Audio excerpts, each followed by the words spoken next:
Miss Parala's ended, so I present to you Tony Montana himself, Al Pacino. Oh, what a distraction.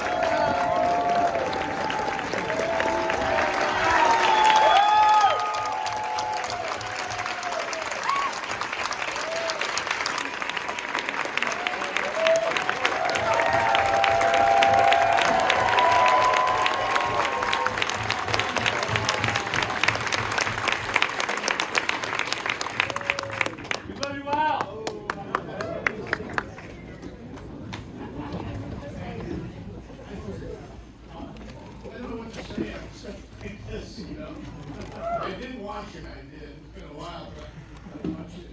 Wow.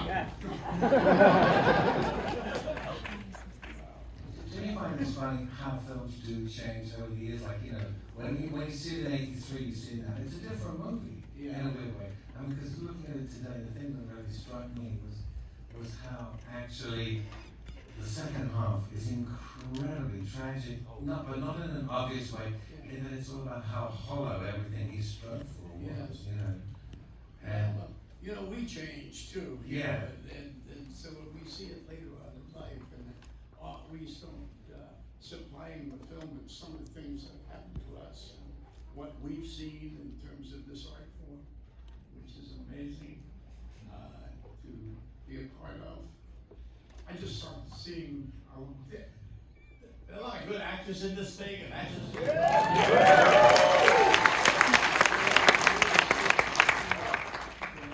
just to name a few, you got Angel Souza. Of course, Bauer, my Rocky Bauer, one of my favorite people in the world. He played Manny, and a couple of others, Robin Lucia, Michelle Pfeiffer, my sister in it, Mary Mastrioli, and Pepe Serna. Pepe Serna. who? Pepe Serna.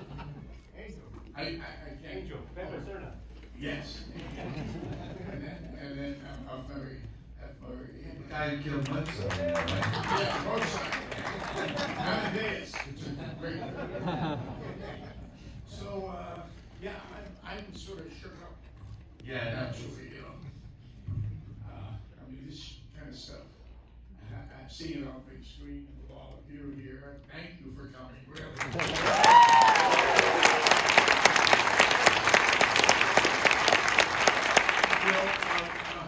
We did have earlier when this first opened. That's why this is so exciting and crazy for me. And because when this first opened, like 40 years ago, it was kind of panned. It was controversial. It was panned, but it still had an audience for a while, and then it was gone. It was over. It was finished. It sort of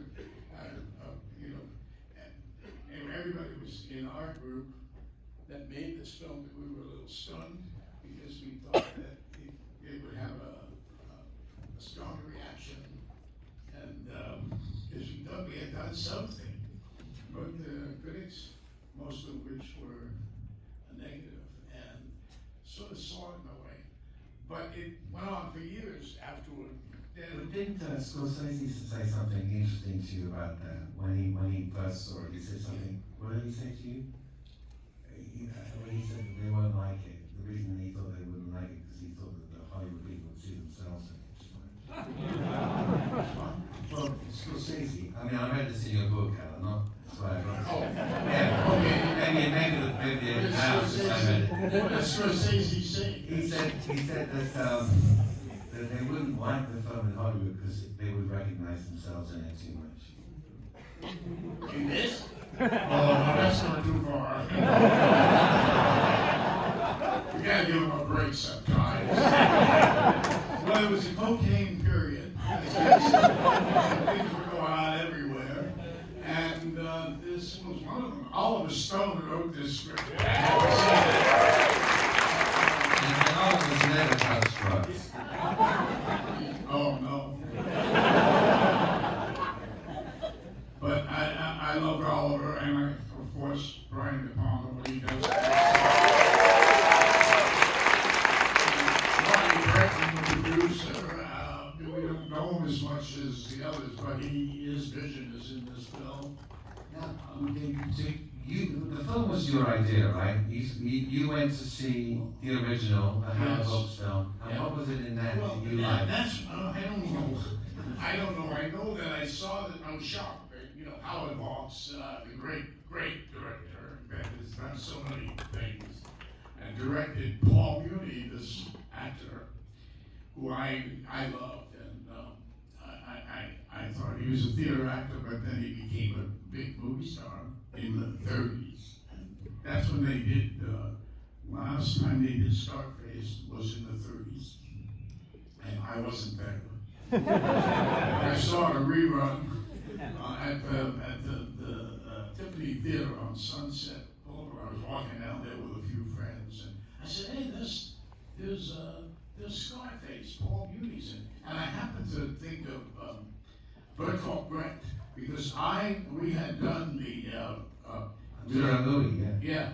Arturo Uri, The Resistible Rise of Arturo Uri, which is written by Bertolt Brecht, a great writer, amazing, and he was enamored with ScarFace and other American gangster films. He basically took the parable of the American gangster and turned him into Hitler. Yes, he was around when the Nazis were in Germany, and what was going on. So he wrote this play, anti-Hitler play. And you played Arturo Uri, right? And I played Arturo Uri, but I didn't play it back then. I did it a lot of times because I thought it was a great play and said so much about what was going on then. And Bertolt Brecht wrote it in 1941, actually. And I guess I was born. You are 1 year. Thinking about things. But I'm very excited by seeing this now. So do you think? I mean, it's very interesting. Do you think that the line from Scarface and Paul Mooney and Bertolt Brecht goes straight through to this via Oliver Stone? I kind of think that's about right, isn't it? Yeah. Well, when I saw that, I thought this is a great movie. It was similar. It had that, we all had that reaction from people, and they were split, but at the same time they saw what it was saying. And I think this is what happened with ScarFace, because after a while, it started to get into the social structure, and sooner or later the rappers started to embrace it, and the hip hop generation started coming in, and it was in the colleges, it was all over the place, it was underground. Well, I think what's very interesting about that is that the original Howard Hawks film was forced to put a disclaimer on it. That's right. Well, we had to do that. And you had to do the same thing, Yeah, which means they you were- did it properly. That's right. You kept the relevance. It wasn't a period film. It was, I think, and it was actually Lumet's idea to make it Cuban originally, wasn't it? That's right. Lumet wanted to make it more or less about social. I don't know. He wanted to make a different kind of movie than Bregman wanted to make. I sort of just wanted to play the part because I wanted to imitate Paul Muni. That was my goal. But I had seen the film and I was so moved by it, moved by his performance. I called Marty Bregman immediately upon seeing it. I think the most visionary thing in the movie is when the politician says, if you want to solve this problem, legalize drugs. We had to say that in 1983, which of course is the height of the Reagan Just Say No campaign. It was very radical, very anarchistic thing to say. I'm sure that came from Oliver, but Yes. it's really prescient and advanced. I think. Yes. That's why the film has lasted, because what it says is correct. Yeah. And then all of a sudden they started to pick up momentum. Yeah. And now it's like a classic. I think there's something to say. I'm thinking about films that had, an awful start. There's a few films that have awful starts. stayed and came back, and we can see them now, which is a great thing about the streamers. But then you can see older films. But this came back with a blast and became popular, very popular. And I think that had a lot to do with the VHSs. VHSs came out. Is that what you call them? Yeah, that was about the beginning. Yeah. 83, that was the beginning of it. Yeah, I was around in 83 too. Yeah. So I should know. But that started to get popular, and it just started catching on. And then, because it is really a movie that has a lot of stuff to like.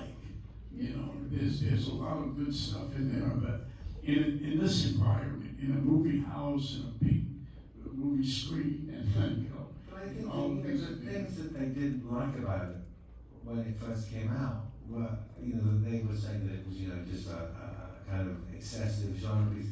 These are the things that when you look at it now, it's so clearly isn't. It's actually. well, you know what I was waiting for the audience to do? Yeah. Laugh. That's right. And no, not just laugh, but laugh and applaud when she says, "Why do you say fuck all the time?" But they're so used to it. We're so used to it now in our climate that you don't care that much. But back then, you got to roll. When the guy gets a job, that's pretty funny.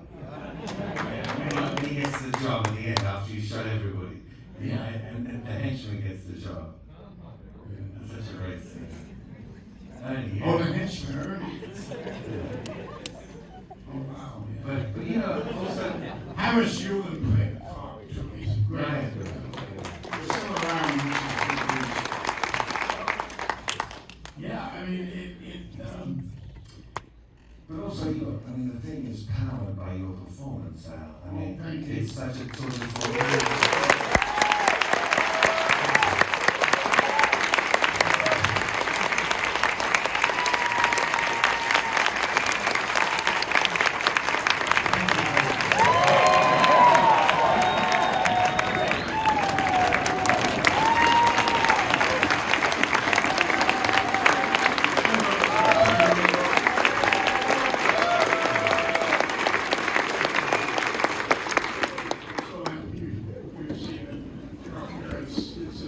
It's an honor to be around people who see this. You know, it's not every day that you get film, you know, screen, in a big audience with real reactions to it. It's so wonderful. A lot of these people weren't born when you made this stuff. Absolutely, I know that. I look out there and I see, but I don't think anybody who's born for this. They still work items back then.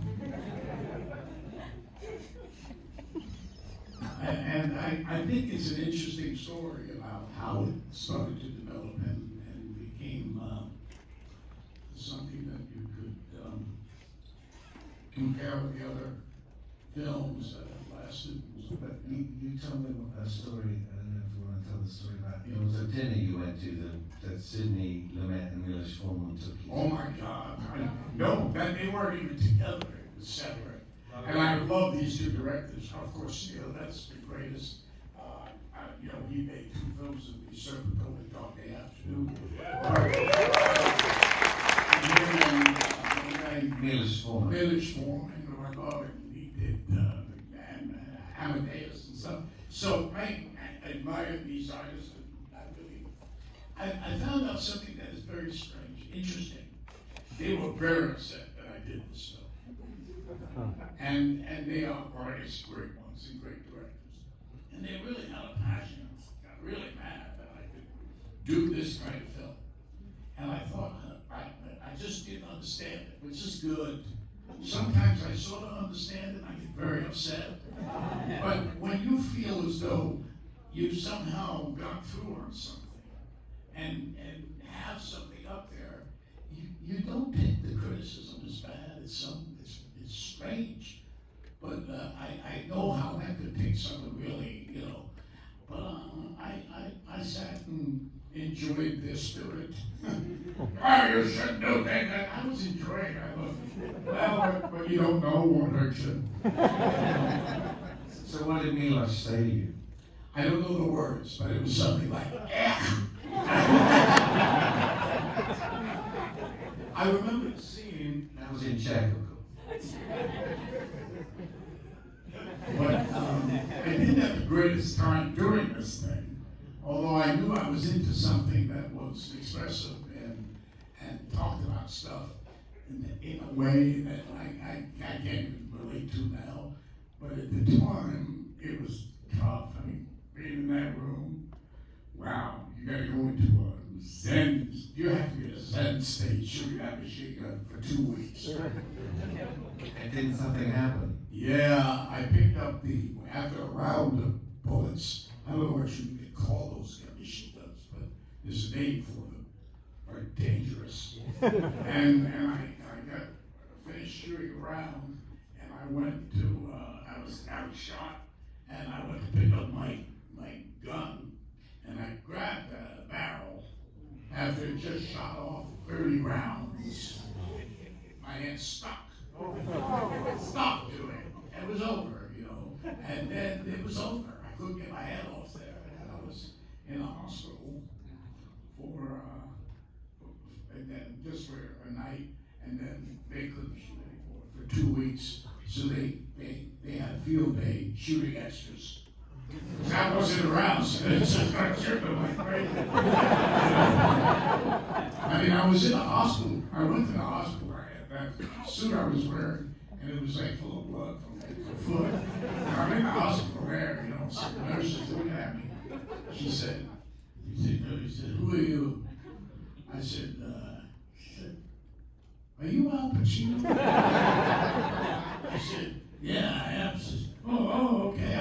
I thought you were some scumbag.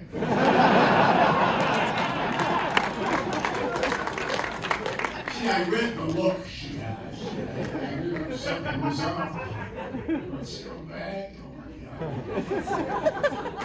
And didn't De Palma bring in some of his buddies to shoot extras while you were Yeah, Spielberg is in one of those shots. So we had a good, you can say, well, I know it's a little over the top, but Spielberg did it.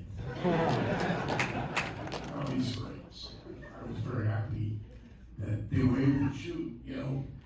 And but I think the idea of that over the top, I think everybody should know that really was Brian De Palma's idea to take this film and really give it that little bit more than you're used to, you know, kind of almost operatic in its style. And I thought that really did lend a kind of difference to it than other films. Yeah, I think a big part of that is the work that Fernando Scarfiotti did on the production design. He's not credited for production design because there were green issues, but that's why he's credited as a consultant. How about Alonso? Absolutely is. Alonso. Yeah. But I think but what Scarfiotti did there and with the music of Moroder, Moroder's to me music, that kind of forms the 80s. That's the 80s aesthetic right there, isn't it? Yeah. Those sounds. Because all the guys who I was working with at the time, I was in the music business in the early 80s, and all the guys who were making records, they all wanted Moroder's synth sounds because they were the best, you know? Yeah. All the guys who were working at the time, like Hans Zimmer and Trevor Horn and all those people, they all were obsessed with Moroder. Yes. It's a beautiful, beautiful soundtrack. It's a great soundtrack. Yes, it is. I'm hearing it here today. It's been a while. It's so much fullness in it. It's a really good piece of music. Yeah, it's really, really good. Yeah. Does someone have a question? Yes. I have a question. You mentioned about something which I believe is one of your best performances and working with Silverman. For you, how important is to establish a great relationship with the director, and what's something that you expect directors to do to improve their relationship with you to bring out a better performance out of you? I wish I understood by hearing it. I didn't hear it. He's asking you what you expect from a director and what they can do to improve the relationship with you. Oh, I just did a film with this guy here. And it's great. It is great. And I think I have learned to put my hands in the directors. I mean, I'm under his I'm under his thing. It's going to be whatever he does. That's what the film's going to be. And you could do little general things. And he allowed me to say whatever I wanted to say. And so did Brian. You know, I mean, both Oliver and I met and talked about the kind of script he was going to write. So I was a little bit more in the scene, so to speak. But in the end, I know just from doing this for 100 years that, you know, it's the director's meeting, and we all know it. We don't talk about it as much, but it's there.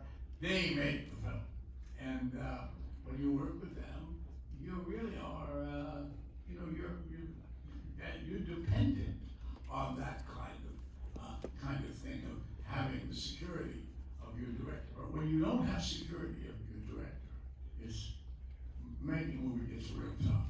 It has happened, but not often to me. I've been lucky, and most people that direct want to.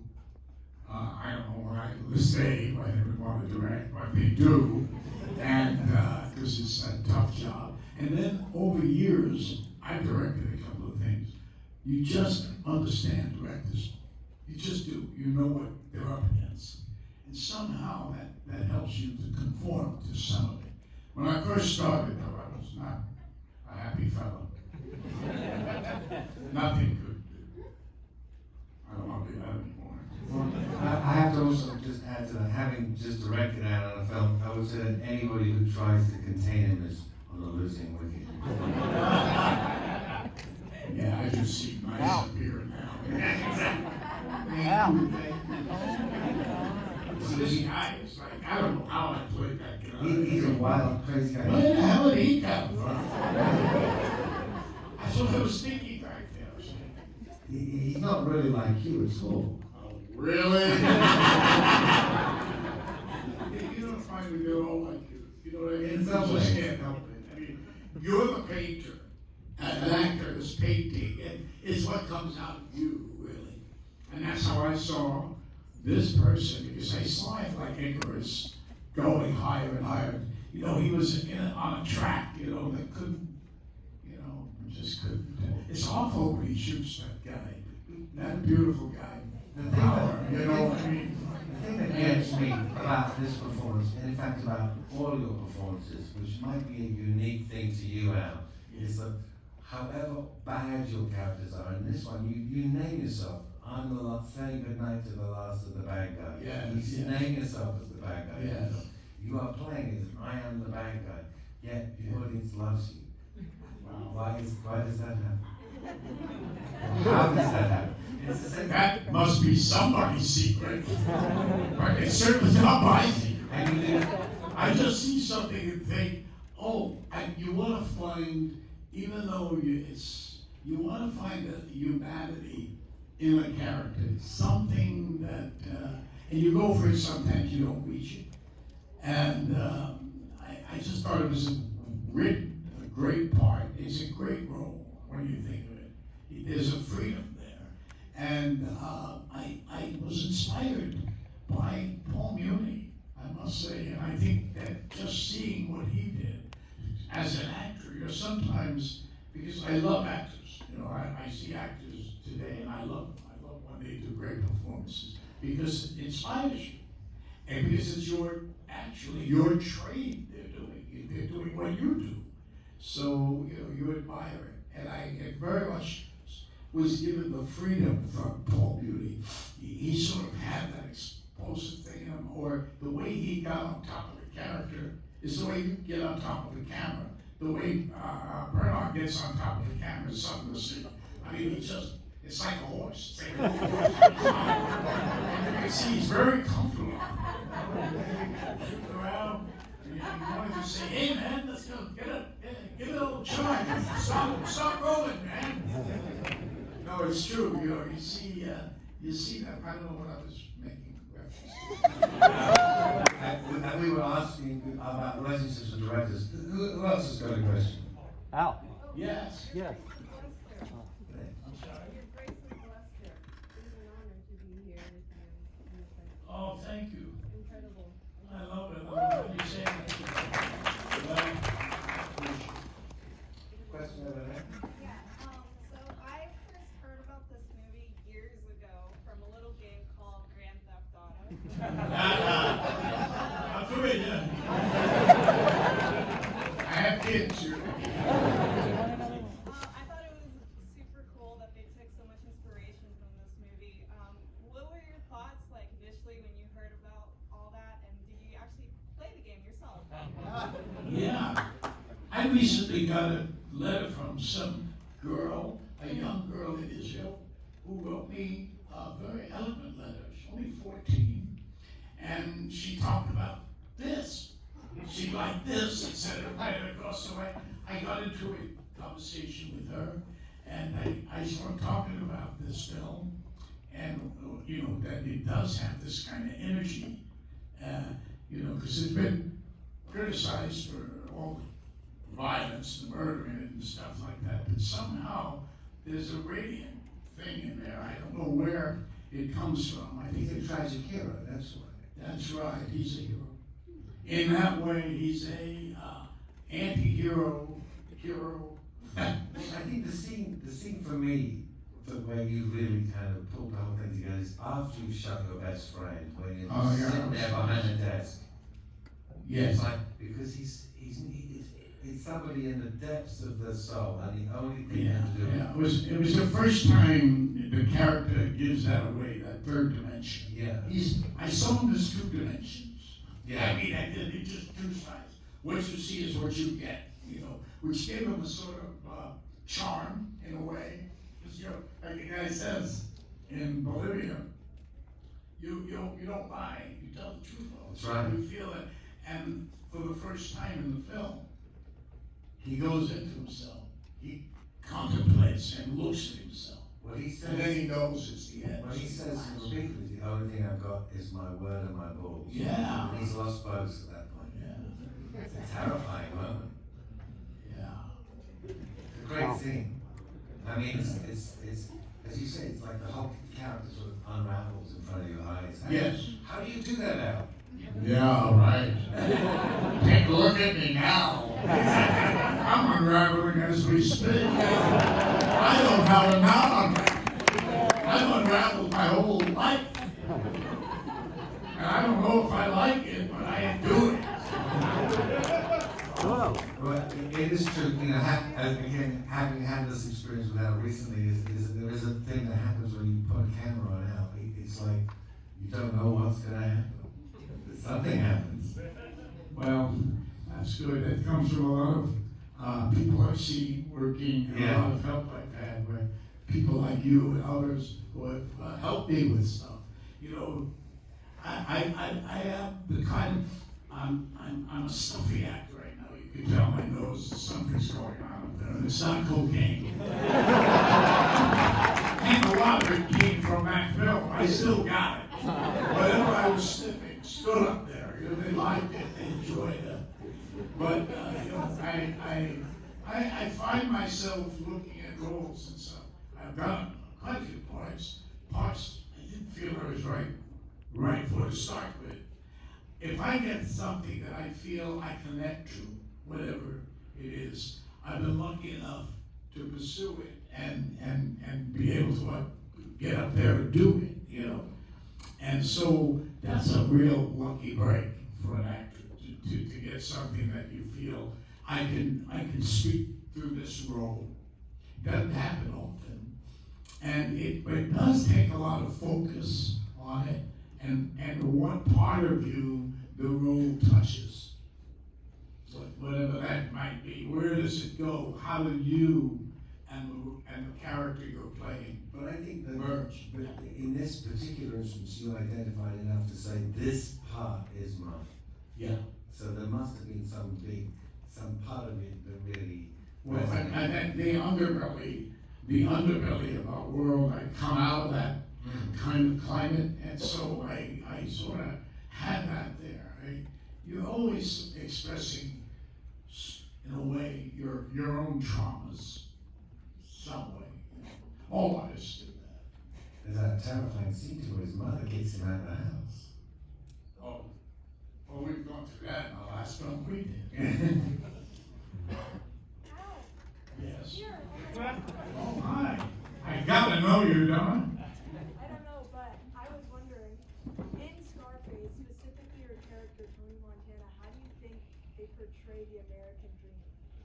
How it portrayed the American dream. Yeah, that's a good point. That's Sophie, right? That's so cool. She's great. It portrays the American dream because, let's face it, she said it. It's, you know, get the power, you get the money, you get the power, then you get the woman. Now, what does that mean? And that's what we are here. That, too, is the, as Brian De Palma would say, it's the avarice in the world. Especially, it was sort of visible. Now it just exists here in today's world, but it's sort of there, you know. Like all of us said in this film, you know, greed is good. Remember Wall Street? Yeah. Greed is good. And I think we were hanging there. And that's what Brian felt, and that's what Oliver felt. Is about excess. Yeah, I think ultimately it's an anarchistic movie because Yes. it's saying that the desire to succeed is actually the criminal act. Well, It's could be. you only get rich if you steal the money.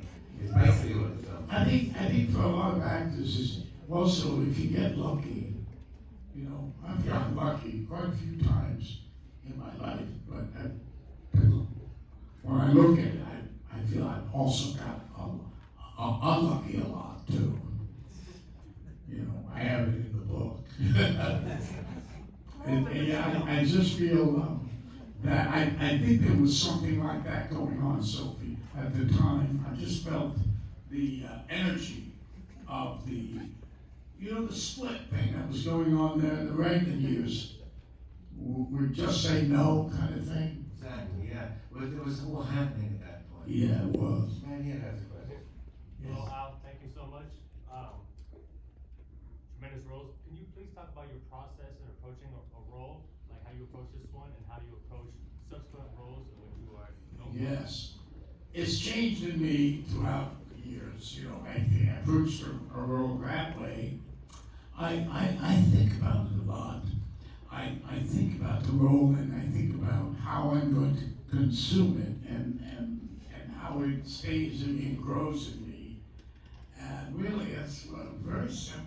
I do it and try to find, if I'm lucky enough to get a character that also exists in real life, that's good. I sort of watch footage on people. The most recent one I watched footage on was Hoffa from, what was the name of that film? Irishman. What's happening? So I do a lot on the life of Hoffa, and I got to look at, I like real people to play, you know, it does help, or great material, like Shakespeare. So then you find something in that. There are roles that you don't connect to any great roles. So let that be known. And I have been lucky enough to, most of my roles, I have a sense, as they say, some more, some less. Some I don't, and I do it, and I made a mistake. Thank you, Al. Mr. Pacino. Over here. Yeah. So your mannerisms in this movie, specifically when you're adjusting your belt all the time, when you're sitting down, where did that come from? Because it's such an interesting choice that really stands out and just makes it really special performance. Well, it certainly wasn't my choice. So, you see what I mean? Free the unconscious. The unconscious is free. If you can do that, you can do things that are unexpected by yourself. So I'm glad you like that. That's good, mate. But I didn't plan it. What? I wanted to know, in the film ScarFace, what was your favorite outfit? Favorite outfit? I like that three-piece suit. Old school. You didn't get to keep the wardrobe. Yeah. Santa wasn't bloodstained. That was Miami. Now. Hello? Yeah. Hi. Yes, fortunately, I got to film with you in Babylon. I'm sure you remember me dancing around you. So I just want to let you know that, and make a wonderful compliment about you, because you were so respectful to all of us dancers around you. In between takes, you said, "Excuse me," and your little cholo, your little cholo walk. Off the set, you were amazing and friendly, and just, it was such a pleasure to see an actor treat us. I love that. Yeah, and I just wanted to let you know that I appreciated that. Yeah. I love it. Thank you.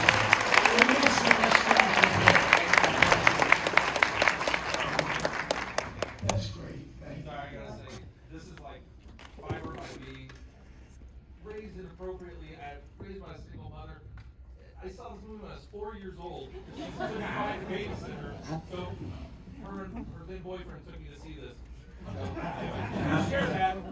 I'm curious, the question about the process made me wonder, you've been in so many epic, influential movies, these huge films. It's a two-pronged question. What was the most challenging for you to make? And then on the flip of that, what's one you think is maybe underrated or just hasn't gotten the love that you think it should have? Half of them. Well, there are a few that I'm sort of fond of, but that's true. I did have a hard time only with Godfather for some reason. And I think it was because when I started that film, I didn't feel I had a company deal. Francis Coppola, of course. I mean, I told Francis, you don't have to use me. I kept saying, I just don't like being around where I don't feel wanted. That's a party, that's a person, if I'm wanted, I'm glad to be there. But if you don't feel that, and that was tough. But somehow, I guess, I was in a great film with all these great people and Francis Ford Coppola. I mean, he made this thing. That's a case of a director wanting you to be in a film too. That's a big thing for actors. If a director wants you, there's a reason, and that's a good deal of why you do something. So if you're a little, but your director sees you in that, because they'll help you, they'll be with you, Well, I think also, just we need to wrap it up, I think now. I just wanted to say, I've read Al's book, and it's brilliant. Oh, Sunny Boy. I feel uncomfortable. It's out on the 15th, right? I'm sorry, but It's coming out in like 2 weeks. 15th, yeah. It's it's amazing. weird. It's a memoir, So, We all write them sooner or later. it's a good one though. Yeah, thank you. So Julia, I think.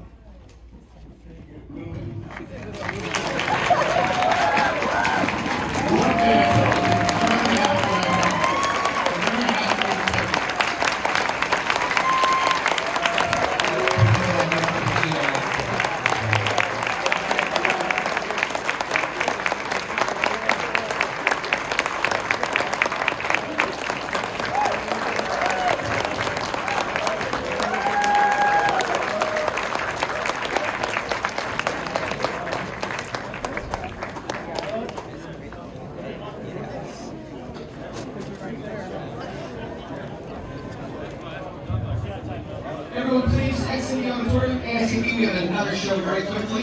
If you are coming to the second show, there is a re-entry line right outside the doors.